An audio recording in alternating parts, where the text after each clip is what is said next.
Hello student. आज हम लोग अपना नेक्स्ट वीडियो स्टार्ट कर रहे हैं। मेरा नाम शहाबुद्दीन कुरैशी है और आप देख रहे हैं एमएसक्यू केमिस्ट्री।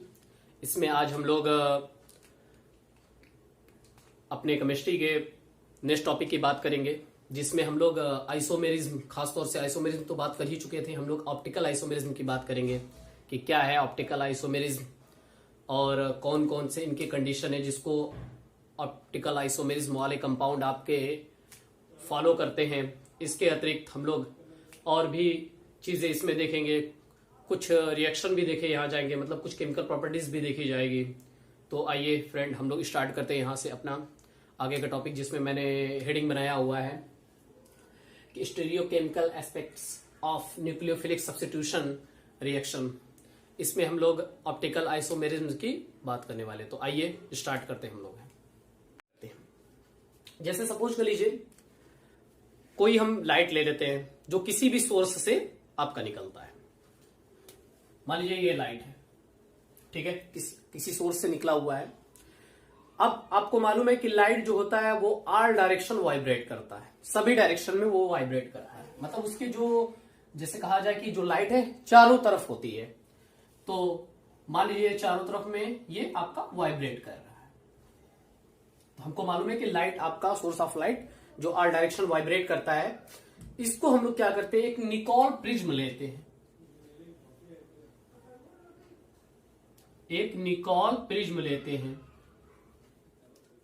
जिसमें से हम से पास कराते हैं इसको। तो एक हम लोग ये निकोल प्रिज्म ले लिया और निकोल प्रिज्म से इस लाइट को पास कराते हैं। तो निकोल प्रिज्म से लाइट को पास कराने के बाद क्या देखने को मिलता है कि जो हमारा लाइट है जो ऑल डायरेक्शन वाइब्रेट कर रहा है, ये केवल वन डायरेक्शन वाइब्रेट करने लगता है। और ये जो वन डायरेक्शन वाइब्रेट करने लगता है, ये लाइट हमारा कहलाता है पीपीएल लाइट। ये हमारा पीपीएल कहलाता है, सॉरी पीपीएल कहलाता है। इसका पूरा फुल नेम होता है प्लेन पोलराइज्ड लाइट। इसको हम पूरा फुल नेम में कहते हैं प्लेन पोलराइज्ड लाइट। मतलब क्या है कि जब हम निकोल प्रिज्म में ऑल डायरेक्शन वाइब्रेट करते हैं तो जो प्लेन पर होते हैं वह आपके पोलराइज हो जाते हैं। मतलब ऑल डायरेक्शन में जो इसके प्लेन पर होते हैं वह पोलराइज्ड हो जाते हैं। अब पोलराइज्ड होकर के जो डायरेक्शन अलग अलग में रहता है वो केवल एक ही डायरेक्शन में आ जाते हैं, एक ही डायरेक्शन में पैरेलल आ जाते हैं, जिसके कारण हम इनको प्लेन पोलराइज्ड लाइट कहते हैं। ठीक है। अब इस प्लेन पोलराइज्ड लाइट को क्या किया गया कि एक हमने कोई छोटा सा कंटेनर ले लिया, इसके अंदर कोई भी कंपाउंड का सॉल्यूशन हमने तैयार कर लिया और उस कंपाउंड के सॉल्यूशन को इस कंटेनर में हमने फिल कर दिया। तो जब इस कंपाउंड सॉल्यूशन को इस कंटेनर में फिल किया गया, अब फिल कराने के बाद हमने इस पीपीएल लाइट को इसमें से पास कराया, तो क्या देखा गया कि कुछ ऐसे कंपाउंड थे जो डायरेक्शन था वही मिला, मतलब कोई फर्क नहीं पड़ा। तो ऐसे कंपाउंड्स का कोई नाम भी नहीं दिया गया, लेकिन कुछ ऐसे भी हमें कंपाउंड देखने को मिले जो कंपाउंड क्या किया, इनके डायरेक्शन को थोड़ा सा बदलने की कोशिश की। इनके डायरेक्शन को थोड़ा सा बदला। कहां बदला? कुछ इस डायरेक्शन में, जिसको हम राइट साइड बोल सकते हैं, राइट साइड डायरेक्शन में इनको थोड़ा सा घुमा दिया। घुमाने का मतलब रोटेट कर दिया। अब कुछ लेफ्ट डायरेक्शन में रोटेट कर दिए। मतलब कुछ ऐसे कंपाउंड थे जो इस लाइट को राइट डायरेक्शन में रोटेट किए और कुछ लेफ्ट डायरेक्शन में रोटेट किए। तो मतलब राइट डायरेक्शन को हम लोग क्लॉकवाइज भी कहते हैं और लेफ्ट डायरेक्शन को जो रोटेट किए उनको हम लोग एंटी क्लॉकवाइज कहते हैं। तो देखा गया कि जो कंपाउंड ऐसी प्रॉपर्टी शो करता है उस कंपाउंड को हम लोग बोलते हैं optically active compound. Optically active compound. और ये जो प्रोसेस है रोटेट करने का, ये इसका कहलाता है ऑप्टिकल एक्टिविटी। वो तो ठीक है, चलिए अगर रोटेट कर रहा है तो ऑप्टिकल एक्टिव कंपाउंड आपका होगा, और अगर रोटेट नहीं करता है तो वो ऑप्टिकल एक्टिव नहीं होगा। अब अगर ये लाइट को, ये ऑप्टिकल एक्टिव कंपाउंड जो है आपका, ऑप्टिकली एक्टिव कंपाउंड जो है, अगर राइट साइड में मतलब क्लॉकवाइज डायरेक्शन में रोटेट करता है तो इसको हम लोग यहां केमिस्ट्री के लैंग्वेज में इसको हम लोग डेक्स्ट्रो कहते हैं। क्या कहते हैं? डेक्स्ट्रो, जिसको हम लोग स्मॉल डी और प्लस डायरेक्शन से रिप्रेजेंट करते हैं। तो जब राइट डायरेक्शन मतलब क्लॉकवाइज डायरेक्शन को हम लोग डेक्स्ट्रो कहेंगे, इसको स्मॉल डी और प्लस डायरेक्शन से रिप्रेजेंट करेंगे। और अगर वही आपका एंटी क्लॉकवाइज डायरेक्शन में आपका जो लाइट जाता है या उसकी तरफ रोटेट होता है तो इसको हम लोग लेवो स्मॉल एल या माइनस से रिप्रेजेंट करते हैं। मतलब कुछ ऐसे कंपाउंड है जो डेस्ट्रो की तरफ, मतलब डेस्ट्रो मतलब क्लॉकवाइज डायरेक्शन आपके जाते हैं। कुछ ऐसे भी कंपाउंड है जो हमारा लेवो एंटी क्लॉकवाइज डायरेक्शन जाते हैं, तो इसको हम डेस्ट्रो, इसको लेवो स्मॉल डी या प्लस साइन से, स्मॉल एल और माइनस साइन से रिप्रेजेंट करते हैं। अब हम क्या करें कि दो ऐसे कंपाउंड ले लें जो डेस्ट्रो, मतलब एक कंपाउंड डेस्ट्रो रिप्रेजेंट करे, एक कंपाउंड आपका लेवो रिप्रेजेंट करे, मतलब दोनों ऑप्टिकली एक्टिव हो, एक डेस्ट्रो दे एक आपका लेवो दे। अगर दोनों के इक्वल मिक्सचर, दोनों के इक्वल मोल को आपस में मिक्स करके एक सॉल्यूशन तैयार करें, तो ऐसे सॉल्यूशन को जो जिसमें डेस्ट्रो और लेवो दोनों रोटेट करने की प्रॉपर्टीज है, दोनों के इक्वल मोल को लेकर के मिक्स कर दिया जाए, तो ऐसे जो मिक्सचर तैयार होते हैं उस मिक्सचर को हम लोग बोलते हैं रेसमिक मिक्सचर।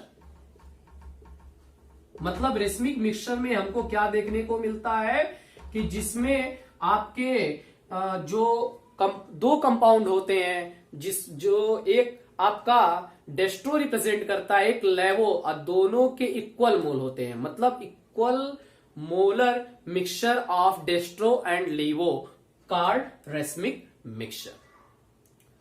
ठीक है, तो जो डेस्ट्रो और लेवो दोनों को रिप्रेजेंट करे वो आपके क्या कहलाते हैं? Racemic mixture. तो अब देखिए, अब ये तो हो गया कि ऑप्टिकल एक्टिव होगा तो डेस्ट्रो लेवो शो करेगा। अब यही देखा गया कि ऐसे कंपाउंड जो आपके ऑप्टिकली एक्टिव हो, इट मीन्स डेस्ट्रो या लेवो रिप्रेजेंट करते हो, ऐसे कंपाउंड को हम लोग ऑप्टिकली एक्टिव कंपाउंड तो कहते ही है। और ये जो फिनोमिनन तैयार हो रहा है डेस्ट्रो और लेवो रोटेट करने का, ये फिनोमिनन कहलाता है आपका ऑप्टिकल आइसोमेरिज्म। ये क्या कहलाता है? Optical isomerism. मतलब ऑप्टिकल आइसोमेरिज्म ऐसे ऑप्टिकली एक्टिव कंपाउंड जो पीपीएल लाइट को डेस्ट्रो और लेवो दोनों डायरेक्शन, डेस्ट्रो और लेवो में रोटेट कर सके, वो ऑप्टिकली एक्टिव कंपाउंड तो है, और वो फिनोमिनन हमारे कहलाते हैं ऑप्टिकल आइसोमेरिज्म।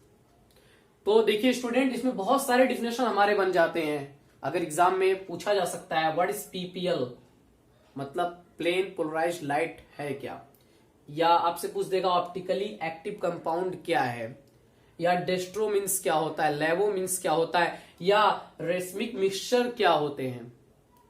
तो आगे हम लोग इनकी डिफिनेशन को ही देखेंगे। ठीक है, तो आइए आगे बढ़ते हैं। तो देखिए, मैंने यहां पर पीपीएल का डिफिनेशन लिखा कि प्लेन पोलराइज्ड लाइट क्या है, तो मैंने लिख दिया when a source of light which vibrate all direction. मैंने एक सोर्स ऑफ लाइट वो होता ही है, उससे कोई ज्यादा इंपॉर्टेंट नहीं था इसको लिखना कि विच वाइब्रेट आल डायरेक्शन वाइब्रेट करता ही है। पासिंग थ्रू निकोल पिन से पास कराया गया, light vibrate only one direction, is called PPL light. अगर आपका लाइट जो है केवल वन डायरेक्शन में रोटेट करने लगे तो ये आपका पीपीएल लाइट कहलाएगा। बहुत सिंपल है। Source of light passing through Nicol prism vibrate one direction is called PPL, plane polarised light. अब देखने को क्या मिला कि अब इस पीपीएल लाइट को हम लोग क्या करेंगे, किसी सोल्यूशन में, कोई कंपाउंड का सोल्यूशन है उसमें इसको पास कराएंगे। पास कराने के बाद ये डेस्टो अगर लेवो डायरेक्शन में रोटेट करता है तो इसको हम लोग बोलेंगे क्या, ऑप्टिकली एक्टिव कंपाउंड। और ये फिनोमिनन हमारा कहलाएगा क्या, ऑप्टिकल आइसोमेरिज्म। तो आइए फटाफट, तो ये है आपके ऑप्टिकल आइसोमेरिज्म की डिफिनेशन। क्या है ऑप्टिकल आइसोमेरिज्म की definition? Those compound which rotate the plane polarised light clockwise and anti clockwise direction.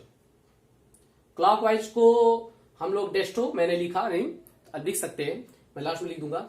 And anti clockwise को लेवो कहते हैं हम लोग हैं, direction card optical active compound. मतलब जो कंपाउंड आपका पीपीएल को डेस्टो एंड लेवो में रोटेट कर देगा वो आपका ऑप्टिकल एक्टिव कंपाउंड होगा। And the phenomenon is called optical isomerism. इसका मतलब यहां हम लिख सकते हैं कि अगर क्लॉकवाइज डायरेक्शन में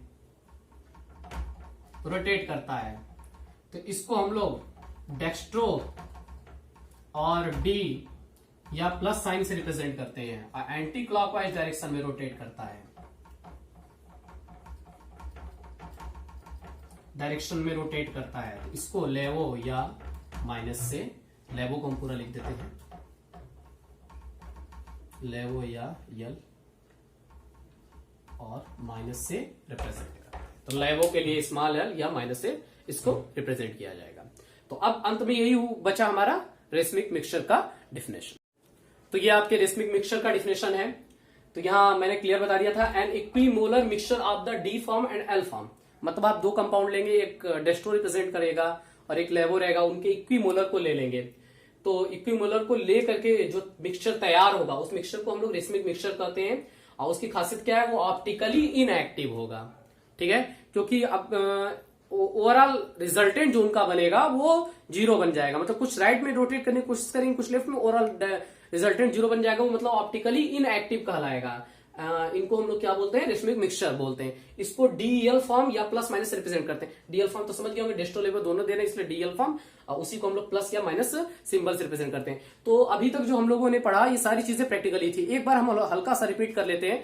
क्या क्या हम लोगों ने देखा कि ए सोर्स ऑफ लाइट था जिसे हमें निकोल प्रिज्म से पास कराया, जो आर डायरेक्शन में वाइब्रेट कर रहा था ये केवल वन डायरेक्शन वाइब्रेट करने लगा, ये हमारा पीपीएल कहलाया। इस पीपीएल को हम लोग किसी एक कंपाउंड के सोल्यूशन में मिक्स कर दिए और मिक्स करने के बाद इस पीपीएल को उसमें से पास कराया गया। तो देखा गया कि पीपीएल कुछ राइट डायरेक्शन में, कुछ डेक्स्ट्रो और कुछ लेवो में रोटेट किए, तो इस कंपाउंड को ऑप्टिकली एक्टिव कंपाउंड कहा गया। और ये जो फिनोमिनन है उसको कहा गया हमारा ऑप्टिकल आइसोमेरिज्म। तो आपका पीपीएल क्या था, मैंने एकदम डिफिनेशन राइट करा दिया, उसे भी लिख लीजिएगा। उसके बाद ऑप्टिकली एक्टिव क्या है वो भी लिख लेंगे। और इसके बाद डेस्टो लेवो क्या था, रेसमिक मिक्सचर क्या था। ये तो इतना तो कंप्लीट हो गया हमारा। अब इसके आगे जो हमारा देखने को मिलता क्या है कि ये तो सारी चीजें हमारी प्रैक्टिकली थी। तो अभी तक हम लोगों ने जो चीजें पढ़ा वो क्या लग रहा है कि ये तो प्रैक्टिकली चीजें है कि एक ऑप्टिकल आइसोमेरिज्म हम प्रैक्टिकली पहचान सकते हैं। ये जो तरीका अभी तक बताया गया सारी प्रैक्टिकली चीजें थी। हम तो प्रैक्टिकल करेंगे नहीं, हम तो जो भी करेंगे अपने क्लास में करेंगे, तो हमारे पास इतनी व्यवस्था नहीं कि हम इस प्रैक्टिकल को अपने से करके देख सकें। तो इसलिए हम लोग अब यहां से देखने चाहेंगे कि अगर हमारे पास कोई कंपाउंड है, क्या उस कंपाउंड को देख करके पता किया जा सकता है कि वह आपका ऑप्टिकल आइसोमेरिज्म शो करेगा कि नहीं। ये मतलब ओवरऑल हम उसकी कंडीशन देखेंगे। ऐसे कंपाउंड जो ऑप्टिकल आइसोमेरिज्म शो करते हैं उनके जो इंपॉर्टेंट कंडीशन है उसको हम लोग यहां से देखना स्टार्ट करेंगे। उससे पहले कुछ हम लोग कहा जाए टर्मिनोलॉजी, यहां पर जो हमारा उस कंडीशन में यूज होगा उसको हम लोग देखेंगे। तो आइए स्टार्ट करते हैं। नेक्स्ट हेडिंग हमारा है टर्मिनोलॉजी। तो देखिए टर्मिनोलॉजी आप हेडिंग बना लीजिएगा अपनी कॉपी में। टर्मिनोलॉजी में हम देख रहे हैं, हमें बस यही एक वर्ड देखना भी है कि सुपर इम्पोजेबल क्या है एंड नॉन सुपर इम्पोजेबल क्या है। इस वर्ड का मैं यूज करूंगा अपने जो अगला हेडिंग हम देखने वाले हैं कि कोई कंपाउंड हम कैसे पहचानेंगे, वो ऑप्टिकल आइसोमेरिज्म शो करेगा कि नहीं करेगा। तो इसके लिए हमको ये पहले पढ़ना जरूरी है। तो सुपर इम्पोजेबल कैसे पहचानेंगे, नॉन सुपर इम्पोजेबल, इसको केवल पहचान करेंगे कि डिफिनेशन आपको चाहेंगे तो आप बुक की हेल्प से लिख सकते हैं, मैं समझा दूंगा कि सुपर इम्पोसिबल क्या है और नॉन सुपर इम्पोसिबल क्या है। तो जैसे सपोज कर लीजिए सुपर इम्पोसिबल बनेगा कैसे, कैसे देखते हैं। जैसे मान लीजिए मैं कोई भी एक एग्जाम्पल ले लेता हूं। मान लीजिए मैंने एक ले लिया P, इसको मैंने क्या किया, मिरर के सामने रख दिया। जब भी सुपर इम्पोसिबल और नॉन सुपर इम्पोसिबल देखना होगा, आप ध्यान देंगे जो मैं बता रहा हूं वही तरीका अपनाएंगे। मतलब जहां पर कुछ भी ले सकते हैं, लेकिन यहां पर आप एक मिरर ले लेंगे। ये देखिए मिरर है, तो आपको मालूम है कि जब मिरर में P को आप देखेंगे तो वो कुछ इस रूप में आपको दिखेगा।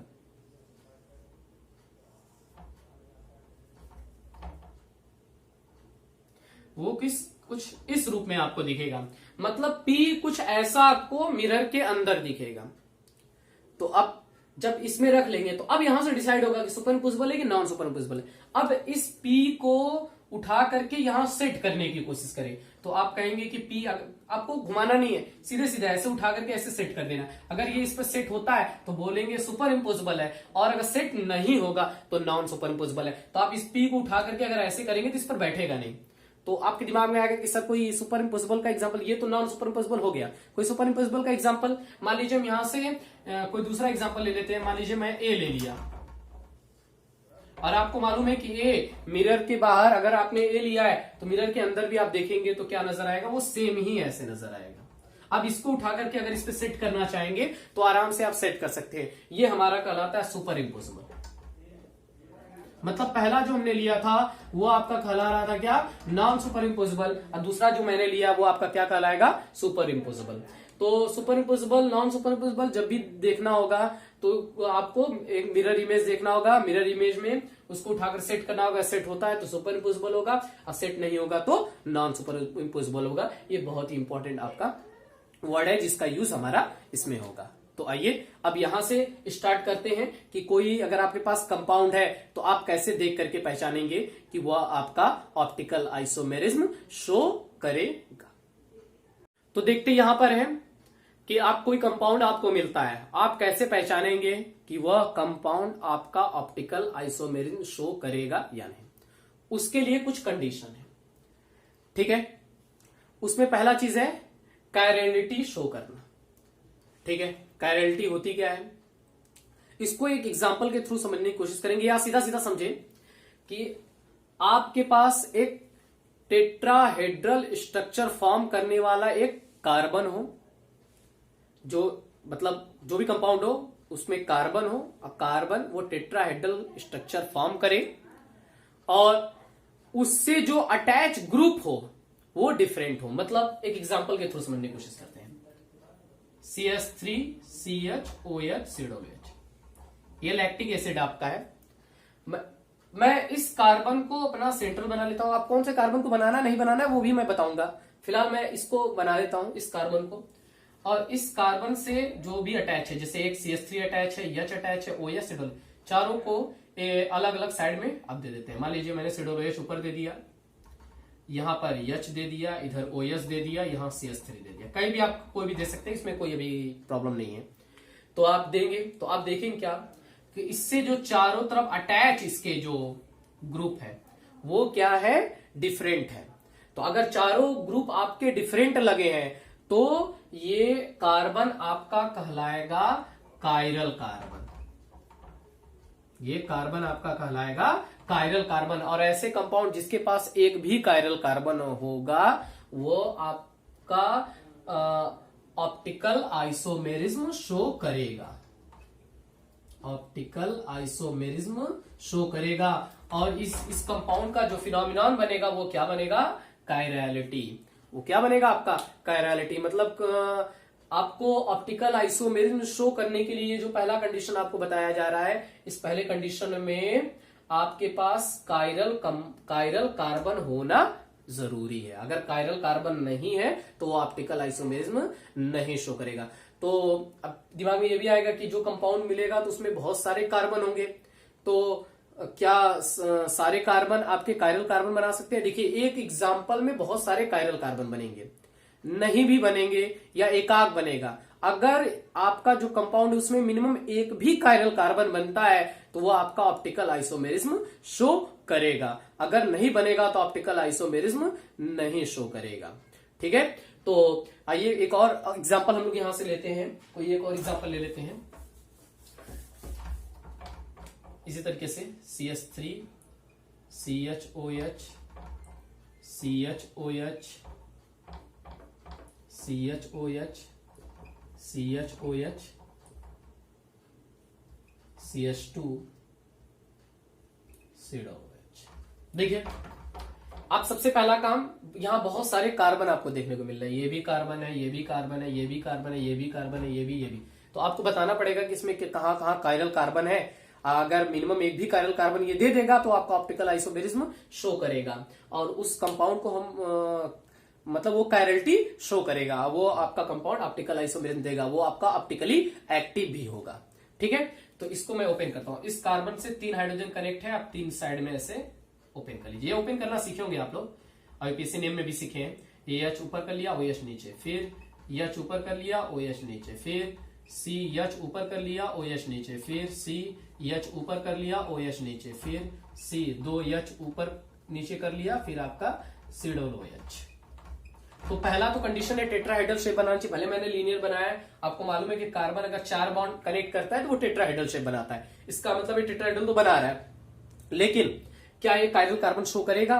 तो आप देखिए, इस कार्बन से तीनों ये हाइड्रोजन क्या है, सेम है, तो ये नहीं शो करेगा, इसको कुछ नहीं करेंगे, छोड़ देंगे। अब इसको देखिए, एक H ऊपर है, एक OH नीचे, इससे डायरेक्टली अटैच ये पूरा एक काउंटिंग करेंगे, और इसको पूरा एक CH3 काउंटिंग करेंगे। आपको मालूम है ये एकदम अलग है, ये अलग है, ऊपर वाला भी अलग है, नीचे, मतलब ये कायरल कार्बन शो करेगा। कायरल कार्बन को हम लोग स्टार से रिप्रेजेंट करते हैं, ऐसे कुछ स्टार टाइप बना लेंगे, तो ये रिप्रेजेंट करेगा कि यहाँ पर कायरल कार्बन है। तो ये भी जब भी बना रहेगा तो मतलब कायरल कार्बन है, कायरल कार्बन है मतलब कंपाउंड कायरलिटी शो करेगा, और वो ऑप्टिकल आइसोमेरिज्म देगा, ये ऑप्टिकली एक्टिव कंपाउंड भी कहलाएगा। ये पीपीएल लाइट को लेफ्ट राइट में रोटेट भी करेगा। इसके बाद आप देख सकते हैं, एक एच ऊपर है, एक OH नीचे, ये देख सकते हैं ये पूरा डिफरेंट है, और ये भी पूरा डिफरेंट है। इधर देख सकते हैं COOH इधर है ही नहीं, तो इसका मतलब ये भी शो करेगा। इसी तरीके से आप ये भी शो करेगा, HOH डिफरेंट है, ये पूरा, ये और ये पूरा डिफरेंट है, तो ये भी शो करेगा। इस तरीके से ये भी शो करेगा, ये भी शो करेगा। अब इसको देख लेते हैं क्या ये शो करेगा, तो आप देख सकते हैं कि टेट्राहेड्रल शेप तो बनाएगा ही नहीं, क्योंकि एक डबल बॉन्ड आ गया, मतलब कि केवल सिंगल बॉन्ड, कार्बन से चारों जो सिंगल बॉन्ड ही वालों में ही आप कायरलिटी देख सकते हैं, और उसके लिए भी जो कार्बन से अटैच चारों ग्रुप होने चाहिए वो क्या होने चाहिए, डिफरेंट होने चाहिए, तो ये कायरल कार्बन कहलाएगा, और कंपाउंड हमारा कायरलिटी शो करेगा, और वो ऑप्टिकल आइसोमेरिज्म होगा, वो ऑप्टिकली एक्टिव कंपाउंड भी हमारा कहलाएगा। तो आइए यहां से हम लोग इनकी अब डिफिनेशन राइट कर लेते हैं। तो देखिए, कायरलिटी की डिफिनेशन यहां लिख दिया गया, the compound is said to have chirality if the central carbon atom is attached to 4 different group. मतलब हम कंपाउंड को कायरलिटी कह सकते हैं, कब कह सकते हैं, जब सेंट्रल कार्बन, मतलब एक सेंट्रल कार्बन जो आप मानेंगे, उससे जो अटैच चारों ग्रुप रहेंगे वो क्या रहेंगे, डिफरेंट होने चाहिए। इसको, इस सेंटर कार्बन को हम लोग कायरल सेंटर भी कहते हैं, जिसको हम लोग स्टार से प्रेजेंट कर रहे थे। ये एसिमेट्रिक भी कहलाता है, ठीक है, और स्टीरियो ऑर्गेनिक सेंटर या स्टीरियो सेंटर भी इनको कहा जाता है। ठीक है, तो इसका मतलब है, देखिए, ऑप्टिकल आइसोमेरिज्म शो करने के लिए क्या क्या कंडीशन यहां बन गया। अगर कंडीशन बना दें तो क्या क्या बन गया। कंडीशन पहला ये बन गया,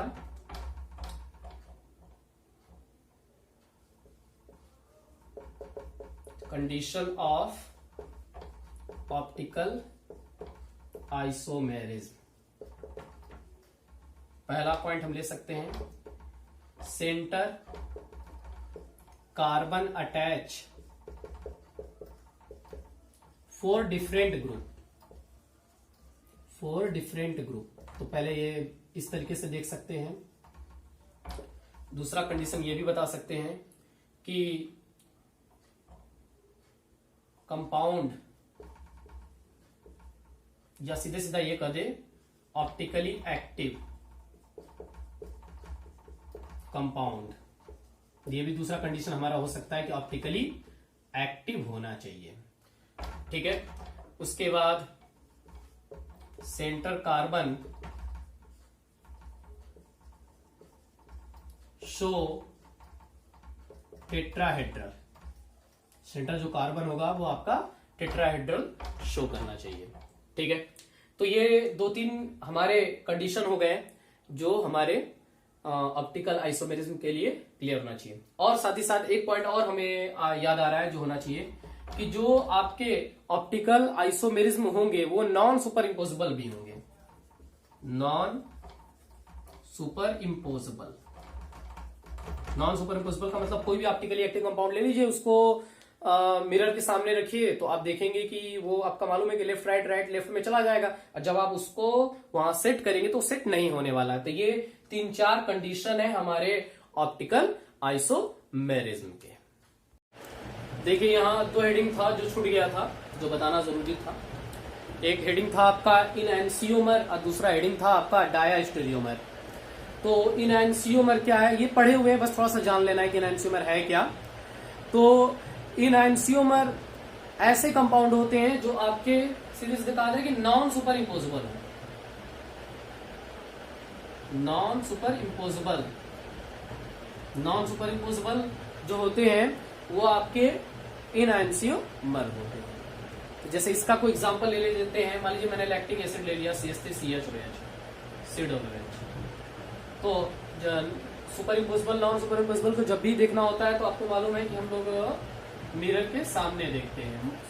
तो COOH ले लिया, नीचे CH3 ले लिया, एक साइड OH हमेशा राइट लेफ्ट लेते ही है, ठीक है, या लेफ्ट राइट आप ले सकते हैं, कोई दिक्कत नहीं है। तो इसके बाद इसको मिरर के सामने रखेंगे तो क्या होगा, राइट लेफ्ट में चला जाएगा, और जो हमारा लेफ्ट है वो किस में चला जाएगा, राइट में चला जाएगा। तो आपको मालूम है कि जो राइट लेफ्ट में और लेफ्ट हमारा राइट में चला जाएगा तो क्या होगा कि अब इसको यहां से यहां सेट करेंगे तो सेट नहीं होने वाला। ये हमारा कहलाएगा नॉन सुपर इम्पोजिबल, और नॉन सुपर इम्पोजिबल हमारे कहलाते हैं इनएंसियोमर। मतलब जो ऐसे कंपाउंड जो नॉन सुपर इम्पोजिबल हो आपके इनएंसियोमर कहलाएंगे, और जो सुपर इम्पोजिबल होगा वो आपका क्या कहलाएगा, डायास्टेरियोमर। बुक से ये डिफिनेशन आप राइट कर सकते हैं आसानी से कि इनएंसियोमर क्या है, जो नॉन सुपर इम्पोजिबल, ऐसे कंपाउंड जो नॉन सुपर इम्पोजिबल हो, और डायास्टेरियोमर क्या है, जो आपके सुपर इम्पोजिबल हो।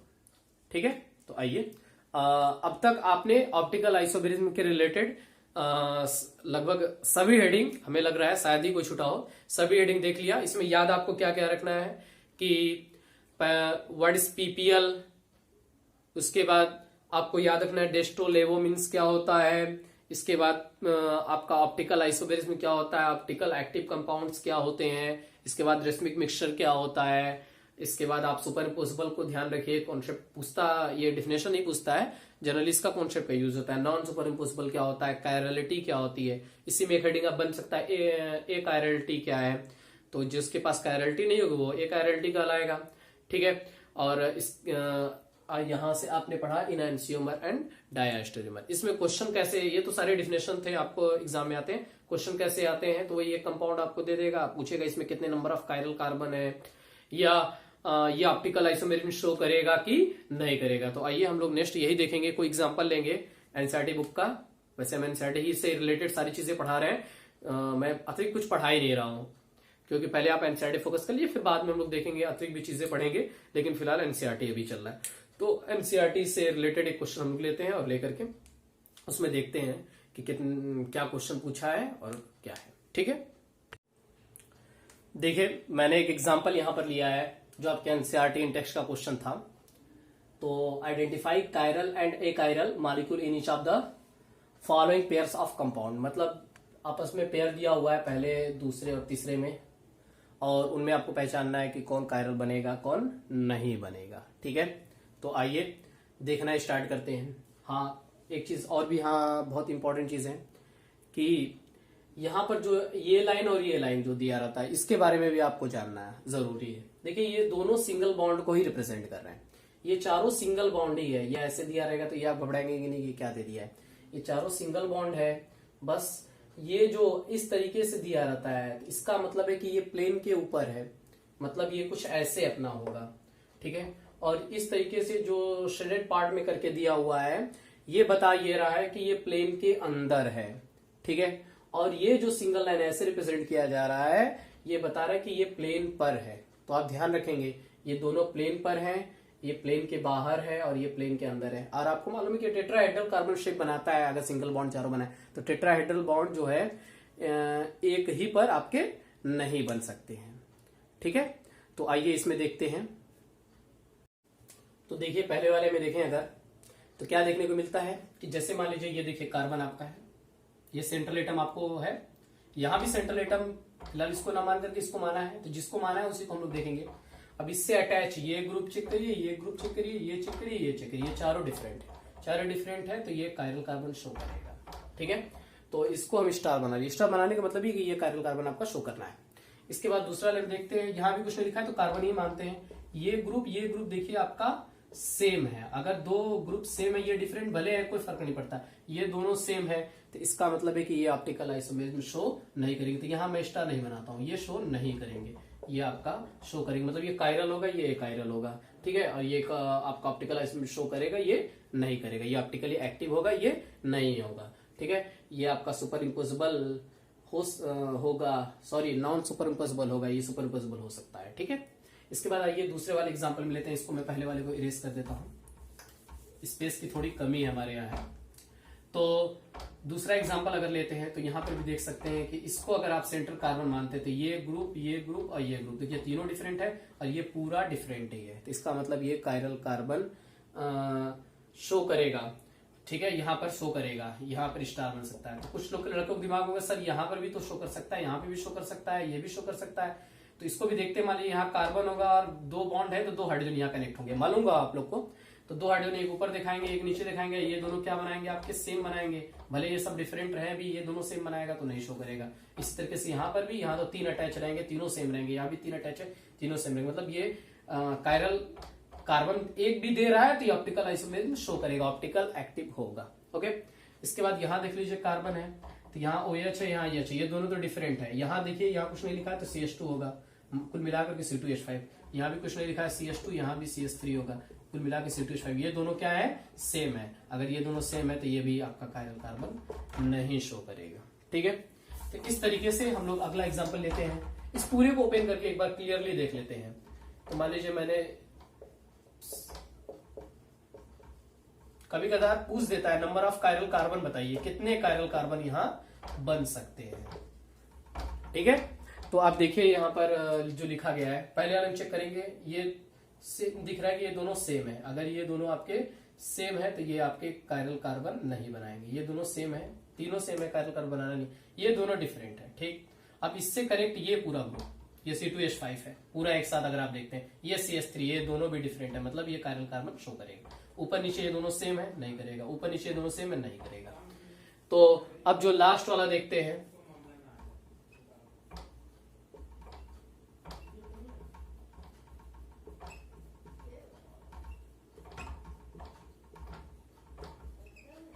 तो आइए देखते हैं।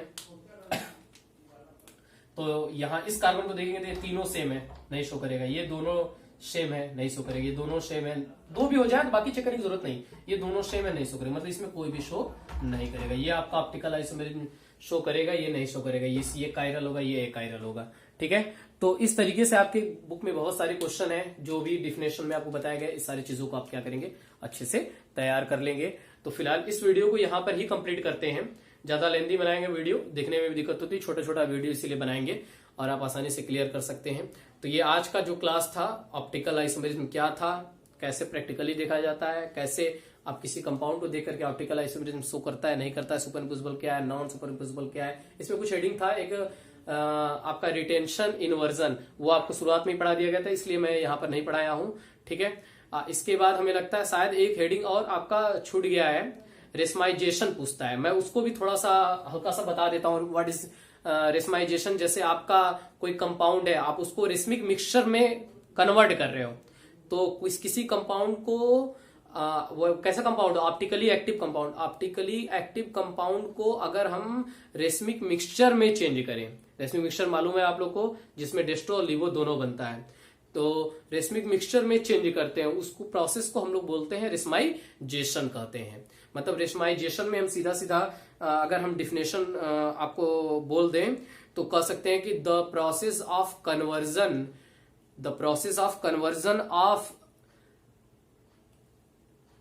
Optically active compound into racemic mixture. और रेसमिक मिक्सचर जब बनता है तो आपका क्या हो जाता है, ऑप्टिकली इनएक्टिव में कन्वर्ट हो जाता है। तो ऑप्टिकली एक्टिव कंपाउंड को अगर हम कन्वर्ट करते हैं किसमें, ऑप्टिकली इनएक्टिव मतलब रेसमिक मिक्सचर में, तो ये प्रोसेस कहलाता आपका क्या है, रेसमाइजेशन। इसमें इन्वर्जन और आपका रिटेंशन, इसकी हेडिंग पहले ही हो चुकी थी, तो ये टॉपिक आपका कंप्लीटली क्लियर होता है, मतलब कंप्लीट होता है। आप इसको अच्छे से तैयार कर लीजिए। फिलहाल आज के लिए जो ये वीडियो था यहाँ पर ही कंप्लीट किया जाता है। अगर कोई क्वेश्चन हो तो आप हमको व्हाट्सएप के थ्रू पूछ सकते हैं।